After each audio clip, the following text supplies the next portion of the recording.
In this video, we'll demonstrate the process of locating blocked accounts within the Threads app. But before we dive in, I'd like to invite you to hit that like button if you're excited to learn about finding blocked accounts on Threads, and share your thoughts in the comments below. Your feedback helps us create better content for you. Are you tired of feeling like you're missing out on important conversations and wondering if someone has blocked you on Threads? Then follow these steps. First and foremost, open the Threads app on your mobile device.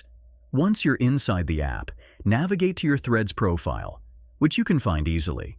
Look for the two horizontal lines thoughtfully positioned in the upper right-hand corner of your screen. A simple tap on these lines will reveal a menu with various options. From this menu, proceed to the privacy settings. It's just a couple of taps away, and you'll find yourself in a world of privacy options tailored to your Threads experience. As we progress through each step, I encourage you to join our channel as a member to support our content creation journey. Your support is what allows us to bring you high-quality videos like this one. Within the privacy settings menu, you'll encounter a section labeled Blocked. Click on this option to unveil a hidden treasure trove of information, the list of accounts you've chosen to block. It's a convenient way to keep tabs on who you've restricted from interacting with you. The magic here is synchronization. The block list is seamlessly shared between your Instagram and Threads accounts.